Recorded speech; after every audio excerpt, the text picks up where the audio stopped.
तो आज की जो स्टोरी है वो एक सच्ची घटना है जो हमारे साथ घटी थी। उस रात ने हमारी ज़िंदगी बदल के रख दी। आपको शुरू से बताता हूँ कि उस रात हुआ क्या था। मैं और मेरे दो दोस्त, मैं अजय और सुमित, हम तीनों कॉलेज के सबसे अच्छे दोस्त थे। लेकिन कॉलेज के बाद सबकी जॉब लग गई। अलग अलग होने के कारण हम 2-3 महीने में एक बार ही मिलते थे और हम लोग जब भी मिलते कहीं ना कहीं घूमने जाते और मौज मस्ती करते। हम इस बार भी कहीं जाने का सोच रहे थे। सुमित बोला चलो डू हिल्स चलते हैं। मुझे भी उसका आइडिया अच्छा लगा और मैं चलने के लिए तैयार हुआ। लेकिन अजय नहीं मान। अजय वहाँ जाने से हिचकिचा रहा था। उसने बोला कहीं और चलते हैं। जब हमने उससे वहाँ न जाने की वजह पूछी तो उसने कहा क्या तुम्हें नहीं पता, वहाँ एक सरकटी लड़की की आत्मा भटकती है।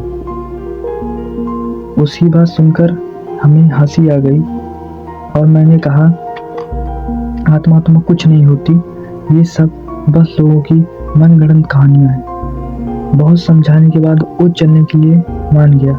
शायद वहाँ जाना ही हमारी सबसे बड़ी गलती थी। हम सुबह डू हिल्स के लिए चल पड़े। लगभग 4 घंटे सफ़र करने के बाद हम गाड़ी में बैठे बैठे बोर हो गए। तभी सड़क के किनारे एक चाय की दुकान दिखी।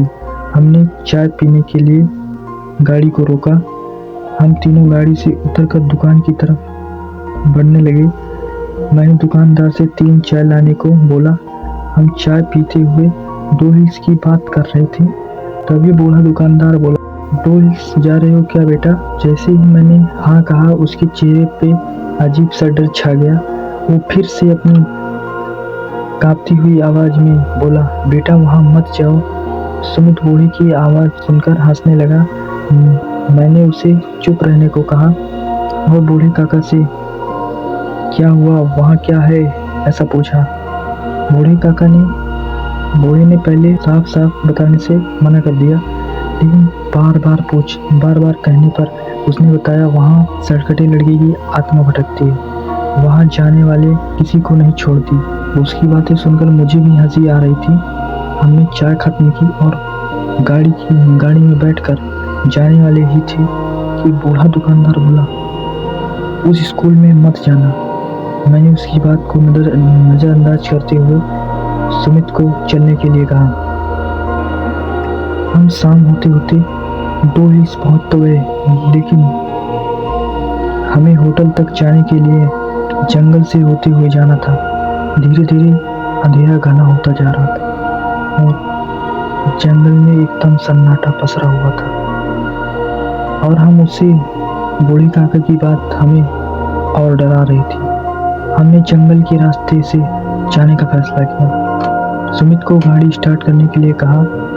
सुमित ने गाड़ी स्टार्ट की और हम जंगल में दाखिल हुए। जंगल में चारों ओर धुंध फैला हुआ था। पेड़ों के बीच से रूह कपा देने वाली ठंडी हवा। अजय तो इतना डर गया था कि उसकी धड़कन साफ साफ सुनाई दे रही थी। तभी सुमित ने अचानक से गाड़ी का ब्रेक लगा दी। सुमित एकदम से डर गया। उसका शरीर और चेहरा पूरी तरह पसीने से भीगा हुआ था और उसके हाथ पैर कांप रहे थे। जब मैंने उससे पूछा क्या हुआ तो उसने अपने कांपते हुए हाथों से सामने की तरफ इशारा किया। मैंने सामने की तरफ देखा तो मेरे रोंगटे खड़े हो गए। सामने वही सरकटा लड़का था। मैंने सुमित को गाड़ी स्टार्ट करने के लिए कहा और पीछे मोड़ने के लिए कहा। सुमित गाड़ी को स्टार्ट करने की कोशिश कर रहा था, गाड़ी स्टार्ट ही नहीं हो रही थी। वो सरकटा लड़का हमारी तरफ धीरे धीरे बढ़ रहा था। हम तीनों गाड़ी से उतरकर जंगल की तरफ भागे। हम भागते भागते काफी दूर आ गए थे। थोड़ी दूर और चलने के बाद हम विक्टोरिया बॉयज स्कूल के सामने खड़े थे। रात गहरी हो चुकी थी और जंगल पूरी तरह शांत, जैसे जंगल में कोई जानवर ही ना हो। हमने आज ही रात विक्टोरिया बॉयज स्कूल में बिताने का निश्चय किया। स्कूल पूरी तरह से खंडहर हो गया था। जैसे ही हम स्कूल में कदम रखते हैं एक ठंडी हवा का झोंका हमें छूकर चला जाता है। हम स्कूल के कॉरिडोर में एंटर करते हैं, तभी एक कमरे से बच्चों की हंसने की आवाज़ आती है। उस आवाज़ को सुन मानो एक पल के लिए हमारा शरीर वहीं जम सा जाता है। हम हिम्मत करके उस आवाज़ की तरफ जाते हैं। जैसे ही हम उस कमरे में पहुंचते हैं, हमारी रूह कांप जाती है। कमरा पूरी तरह से धूल मिट्टी से भरा हुआ था। दीवार पर टूटा बोर्ड लटक रहा था। मकड़ियों की इतनी चालें थी कि मानो उन्होंने उस पर कब्जा कर लिया हो।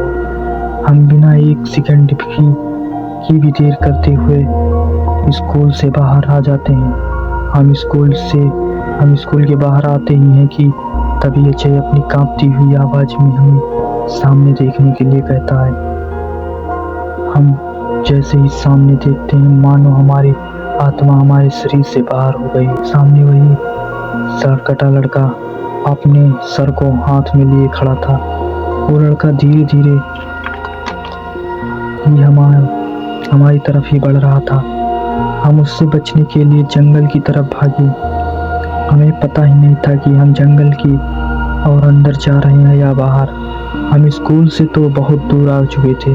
तभी मैंने ध्यान दिया कि अजय हमारे साथ नहीं है। मैं डर गया। मैंने सुमित से पूछा, अजय कहाँ है? उसने मेरी तरफ देखकर बोला, मुझे नहीं पता। हमने अजय को ढूंढने का फैसला किया। तभी जंगल के अंदर से एक रूह कपा देने वाली चीख सुनाई थी। हम उस आवाज की तरफ भाग गए तो वहां का मंजर देखकर हमारी रूह कांप गई। वहां पर अजय की लाश एक पेड़ से उल्टी लटक रही थी। उसका सर ही नहीं था। मैं उसे देखकर इतना डर गया कि मैंने कुछ सोचे समझे बिना सुमित को भागने के लिए कहा। मैं भागते भागते एक पेड़ से टकरा गया और बेहोश हो गया। सुबह मेरी आंख एक हॉस्पिटल में खुली। मेरे आसपास कुछ लोग खड़े थे। मैंने उनसे कहा, मैं तो जंगल में था। उन्होंने बताया, मैं सड़क के बगल बेहोश पड़ा था। मैंने उनसे सुमित के बारे में पूछा तो उन्होंने बताया वहाँ और कोई नहीं था। बहुत ढूंढने के बाद भी सुमित के बारे में कुछ नहीं पता चला और ना ही वहाँ अजय की लाश थी। आज भी मैं यही सोचता हूँ कि काश उस दिन अजय की बात मान ली होती तो अजय और सुमित मेरे साथ होते। उस रात मैंने अपने दोस्त खो दिए। आज भी जब जब उस रात का ख्याल आता है, मेरी रूह कांप जाती है।